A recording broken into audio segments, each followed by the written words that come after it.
Power training tip number 1, start with functional movement. If functional movement is important for strength training as well as speed training, you know that it's going to be important for power development. If I'm doing higher level activities like jumping or explosive medicine ball throws or even Olympic lifts, we're going to want to make sure that people have the adequate range of motion as well as motor control in and around the joints that are going to be utilized for that exercise. So as an example, we'll use one example of the ankle. If someone's ankle is tight and we're going to want to work on jumping and plyometrics, if their ankle runs out of range of motion, usually the body doesn't stop and have this like jarring hit to the ground. Usually what happens is they run out of room in their ankles on their landing, and then the body has to compensate in some way. The feet collapse, the knees collapse into valgus, which is a very dangerous position. Maybe their posture starts to drop. So you're going to see things up the chain from the areas of the body that are not doing the job that they need to. So increasing the range of motion and stability in and around that ankle is going to help the integrity of that plyometric exercise. That's just one example. Lead with functional movement. Power training tip number 2, establish alignment and posture.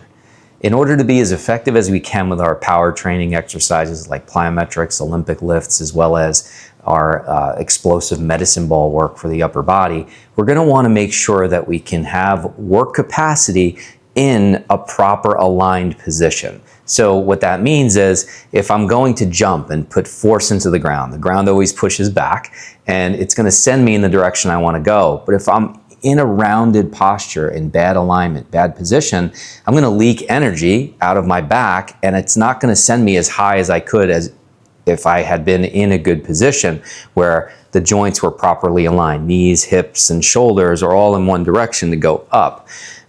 This is also going to be for medicine ball rotational throws. If I grab and catch a ball off the wall and I lose my posture and leak energy, I'm not going to be able to absorb that energy as well and put the right things on stretch to be able to then be explosive in getting that ball back into the wall. So always make sure that we're training for proper alignment and posture, but then also cueing the technique within those power drills.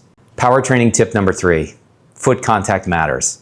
Just like in acceleration, we want to be striking the back of the ball of the foot. If we're too much on our toes, we're going to be very soft and inefficient and leak energy into the ground. If we're on our heels, it's going to be very hard and jarring to the body. But that back of the ball of the foot provides that bouncy, springy contact that we're going to want to use for all of our plyometric jumps, as well as even the force that we put into the ground on our Olympic lifts and any total body power exercises that we create. This is going to be important not only to train to make sure that we're doing it for our plyometric drills, but it's also going to help transfer how we strike the ground in our sport-specific skills. Power training tip number 4, utilize proper progression. To get the most out of your power training, you're going to want to look at it as more of a long-term development process, especially from a physiological standpoint. We want to break things down into pieces. Can you move well? Can you be in the positions that you want to be from an alignment and posture standpoint? Then do you have an adequate level of strength to be able to absorb the demands of plyometrics? Then we work to start landing. How well can we absorb force? How well can we catch a medicine ball? Then we work to how well we can explode by itself. So in essence, if I jump up to a box, I'm taking the landing away and I'm only focusing on the concentric or the explosive action of the jump. If I'm working on with a medicine ball, I'm just doing the throw with maybe a dead medicine ball so it doesn't spring back. Then once we work on those two pieces and those components, we can start to implement things that look a little bit more like a plyometric response. So we're trying, in a jump, we're trying to minimize ground contact but maximize push-off and almost recycle the energy of our landing into our next jump. So that's really where we start to work on not just training muscles, but also the nervous system to be more bouncy, springy, more explosive, and more athletic. And we can do the same thing, just like we can do with our jumps, we can do the same thing with our upper body. If it's a medicine ball throw, how well can I absorb the force and then give it back into the wall in a, say, rotational explosive throw? Obviously we need that good movement, we need good alignment and posture, we need certain levels of strength, but now we're talking more about elasticity.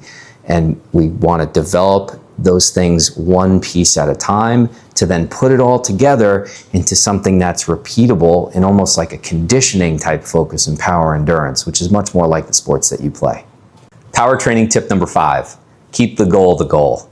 Sometimes in power training, or really in any exercise type program, and especially stuff you see on the internet, there is a tendency to do things that look really cool. And something like doing an internet box jump where you're jumping up onto this really high box and just getting your legs underneath you really quickly to get your feet on there, that's a very impressive athletic movement, but it's not exactly working on leg power, right? Power would be you displacing your hips up higher. And that really, really high box is just adding another level of danger that we don't need. So if I'm working purely on power development, I want to look at how high my hips are getting. And if I'm jumping just on a really high box, my hips are getting to the same height. I'm just sneaking my legs in underneath. So you want to make sure, there's a lot of other examples there, but that's the most common one that I see. Make sure we keep the goal the goal. Just because it's a fancy, fun exercise doesn't mean it's always doing the thing that you are out to gain. Power training tip number 6. Be careful when utilizing power development exercises for conditioning and endurance training. There's definitely a theme in our industry to kind of blur those two lines, and there is a time and a place where I'm looking to, at the end of a plyometric cycle, when someone's really established they can do something well and explosively, to see if they have some repeatability in that skill.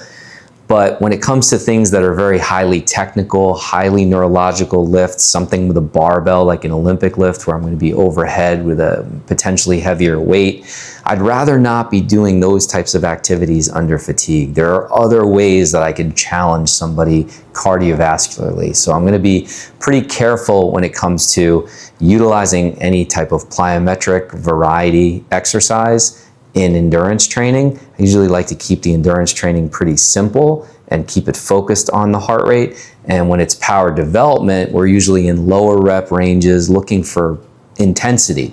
I'm probably not going to get a very intense jump after someone's been doing that jump for 15, 20, 30 seconds. So to do those highly neural, highly technical, explosive jumps for 25, 30 seconds in some of these conditioning type programs is probably going to put someone at more risk. Remember, keep the goal, keep people safe.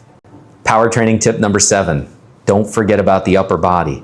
Most of the time when we talk about power development, we think about the lower body. We think about plyometric jumps, box jumps. We think about maybe Olympic lifts, which would incorporate the upper body and the arms. But when I'm talking about upper body, I'm predominantly talking about using a medicine ball. So being able to absorb force using the ball, being able to create force using it, and then being able to catch, recycle that energy, and then send it back.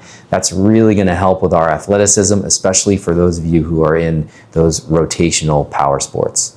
Power training tip number 8, all foot contacts are not created equal. There are definitely standards in our industry as to how many foot contacts we should have over the course of a session or a week, and how much recovery we're going to need based on those foot contacts. But we can't really lump a fast feet rapid reaction drill that has very, very low amplitude and a high intensity tuck jump, which is a very high amplitude, in the same bucket of exercises. So what I've found helpful over the years is to make sure that we're monitoring fatigue, we're monitoring alignment, we're looking at the crispness of the jump. And that's really going to be determining how much volume I use over the course of a session, a week, or a phase.